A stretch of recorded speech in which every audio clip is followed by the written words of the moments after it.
Ya, ini video ke-7 ya, udah berganti hari rupanya, hari Rabu tanggal 23 Desember 2020. Menyambung yang tadi, maka Katolik dengan Protestan sebetulnya kan secara administrasi bahkan dan secara kenyataannya sudah pasti bahwa ini kan berbeda. Oke. Orang bilang denominasi apa segala, enggak bisa. Ini berbeda religi, berbeda religion antara satu sama lain, atau Indonesianya berbeda agama. Maka ini adalah agama Katolik, ini adalah agama Kristen Protestan, titik. Jangan maksa, nanti nggak pernah ngerti ya. Nah, karena masih panjang rupanya, tadi saya sudah perhitungkan waktu ya, terusnya sampai ke abad-abad 20 ini ada selingan ya di antara ini. Nanti cek sendiri sejarahnya di abad ke-8 ya. Itu ada abad ke-8 lagi. Raja Henry ke-8, Raja Henry ke-8 orang Inggris, awalnya Inggris Katolik ya. Kiblatnya tetap Vatikan. Tapi karena Raja Inggris ke-8 ada maksa apa itu mau nikah lagi atau gimana dan lain-lain. Itu nanti cek aja sendiri ya. Itu namanya Kristen Anglikan ya, itu dia ambil dari dia punya ras Anglikan. Jadi seluruh Commonwealth, seluruh negara persemakmuran atau yang berdarah Inggris lah begitu, semuanya Inggris Utara termasuk ya tentu Australia, New Zealand dan lain-lain, itu mereka adalah Kristen Anglikan. Jangan kaitkan yang di Indonesia dulu. Tadi saya udah bilang, dunia kekristenan tidak bisa belajar dari Indonesia ya. Anglikan ini cek sendiri, nanti ada peristiwa oleh Raja Henry ke-8 Inggris ya, maka dia memisahkan diri, tapi memisahkan dirinya baik-baik. Tidak seperti kasus antara Protestan yang itu sampai perang ya. Ya sampai rusuh. Bahkan ya kalau ikutin ceritanya, sampai hari ini masih rusuh di Inggris Utara ya. Seperti apa itu? Dikoreksi saya kalau salah ya, seperti di Belfast, di apa, itu sampai tembak-tembakan loh, kubu Katolik dan Protestan sampai sekarang masih ya, ya pada garis keras begitu ya. Ini saya rasa saya persingkat aja, cari sendiri kalau mau mendalaminya. Tapi terpaksa di Indonesia karena masalah administrasi negara dan lain sebagainya, akhirnya dia masuk di bawah naungan Dirjen Bimas Protestan. Nggak ada kaitan sama Anglikan, itu hanya terpaksa aja. Oke, jadi dia memisahkan diri. Mereka tidak berkiblat lagi ke Vatikan oleh Papas, oleh Pope kepada Pausnya, tidak. Mereka bikin hierarki sendiri. Itu dia istilahkan bishop ya. Itu ada di Inggris, di kota Canterbury ya, di kota Canterbury. Tapi mereka berpisah secara baik-baik, mereka masih hubungan baik secara silaturahim. Bisa cek di YouTube, di Google, bishopnya masih bisa bertemu dengan paus di Vatikan, saling kunjung masih gitu, meskipun kunjungan secara pribadi, bukannya secara dua lembaga gereja, tidak gitu, karena mereka sudahlah selesai begitu ya. Beda kalau sama Protestan keluar dari naungan Katolik, akhirnya merekanya sendiri juga tercerai berai, jadi kecil semua begitu. Oke, jadi ini kita sudahi aja dulu deh. Ini karena memang komunitas kecil ya, maksudnya ukuran dunia ya kecil lah ya, karena mereka hanya rasnya mereka saja ya. Dan juga kalau mau lebih menarik lagi, lihat di Inggris Utara ini masih perang gitu, karena di daerah situ masih kuat juga penganut Katoliknya, tidak terlampau ke Anglikanan. Tetapi negara secara negara dia tetap Anglikan, tapi secara pribadi ada dua kubu ini yang masih bermusuhan, ya, secara ekstrim bahkan. Oke, maka keberadaan kekristenan itu, Protestan udah jelas tadi ya, banyak yang mapan, banyak yang solid, banyak yang sudah lembaganya sudah tua juga ya, jadi ya sudah mapan lah begitu. Nah, masuk yang tadi yang berkaitan dengan gejolak seperti di Amerika dan juga di Eropa sebetulnya, tentang apa itu, ngamuknya perbudakan itu, maka diekspresikanlah di dalam keimanannya, keagamaannya itu dengan riang gembira, dengan band, dengan ya riang gembira teruslah gitu. Jadi masuk ke dalam gereja tentang riang gembira itu, pakai band, pakai alat musik, bersorak-sorai dan lain sebagainya. Itulah yang mereka katakan karismatik, akhirnya Pentakosta dan lain sebagainya. Nah, mengenai Mormon secara legalitas di pusatnya di Amerika, ya itu mereka berkembang. Nanti saya kaji dari sisi teologianya, tapi saya masih kaji dalam sisi jalan ceritanya dulu aja ya, dan juga secara administrasinya. Mereka sesungguhnya mereka bukan tidak mau. Memang dia tidak menggarisbawahi tentang bahwa mereka adalah Kristen. Tidak.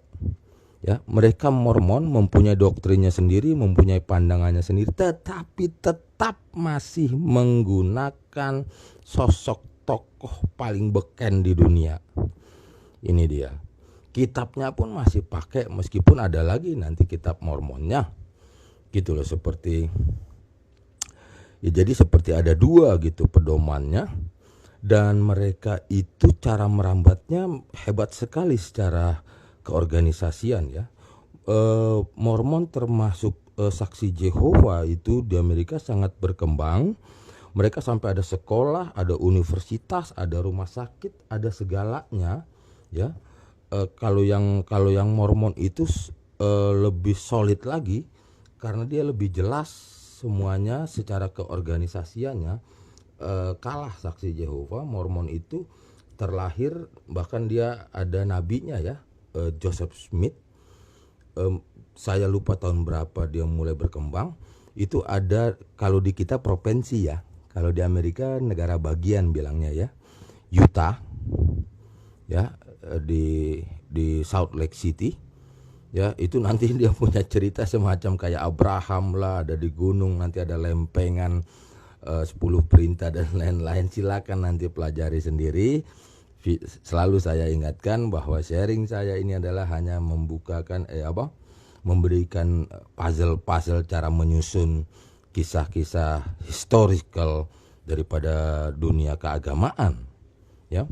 Gitu. Jadi silakan cek sendiri itu Mormon. Nah, merambatlah mereka keluar Amerika, mengembangkan cabang-cabangnya. Salah satunya baru awal tahun 70 masuk ke Indonesia, dan mereka cara masuknya pun gila-gilaan, termasuk di negerinya sendiri loh. Mereka masuk di pemerintahan. Seperti di Utah ini dikuasai di DPRD-nya, di parlemennya itu mayoritas boleh dibilang 90% itu agamanya Mormon. Ya, mereka masuk begitu. Ya, di dalam pemerintahan daerah dan lain sebagainya, termasuk di Indonesia. Mereka masuk menjadi staf-staf kedutaan Amerika. Ya, jadi masuk ke negara mana dia bukannya masuk ujuk-ujuk seperti misionaris berdiri sendiri, berjuang sendiri, enggak. Dia betul-betul pakai sistematis ya. Dia masuk begitu staf Amerika, terus dia mulai bergerila bergerila di negara yang mereka kerjakan, itu kan staf kedutaan begitu. Akhirnya tembuslah dia di Indonesia ini, nggak tahulah ceritanya pada hari itu. Maka izin kegiatan keagamaannya di bawah naungan Dirjen Bimas Protestan di Indonesia ini. Ya, akhirnya dia secara kamuflase kalau dikatakan mereka adalah Kristen Protestan juga, begitu loh. Ya terkelabui lah orang dan lain sebagainya. Nanti kita bahas tentang kenapa total berbeda akhirnya seperti ini. Ini jangan sangkal ya, jangan dinafikan lagi ya. Tadi aja sudah terbukti ya bahwa ini dua agama yang berbeda loh. Siapa yang mau bantah? Saya mau tambah bukti lagi. Siapa yang lihat sharing video ini, yang orang Katolik Roma, coba jujur, lihat di rumahnya masing-masing ada kartu keluarga gereja kan, itu yang warna-warni, ya kan? Ada semuanya kan, bapak, ibu, anak semua persis kartu keluarganya itu persis kayak kartu keluarga nasional, ya lebar kayak apa karton begitu, ya kan? Nama anggota keluarga apa, itu keluarga Katolik di Indonesia begitu, jadi buat kartu tanda anggotanya. Terus di bawahnya ayo baca, ayo jujur baca, ada petunjuk tentang nikah. Bagaimana sikap Katolik nikah dengan agama lain? Apa? Protestan, Islam, Hindu, Buddha dan lain sebagainya. Pertanyaannya, kan udah ada petunjuk bahwa berbeda. Masih mau bantah lagi bahwa Katolik atau Kristen itu sama? Di mananya sama? Jawab. The religion beda, titik. Ya. Nah, yang masih bikin rancu adalah setelah Kristen itu.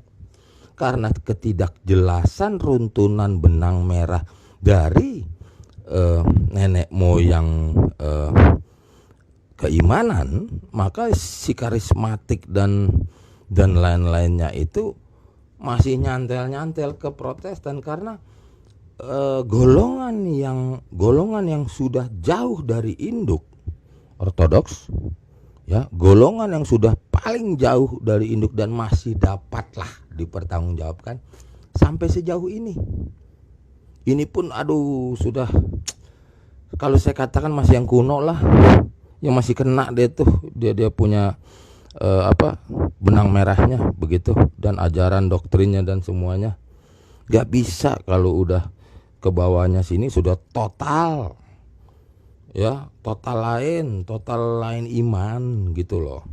Dari sini aja sudah berbeda, ya kan, agama Katolik, agama Protestan ini mau bilang apa gitu loh. Tapi mereka ya itu tadi rumusnya orang kalau berkomunitas supaya kelihatannya original, benar, baik dan lain sebagainya, cari-cari cantelan kan kepada yang benar-benar itu. Sama ini kan nyari cantelan juga ntar ujungnya, ya kan, ntar ujungnya ke Ortodoks juga gitu loh, ya.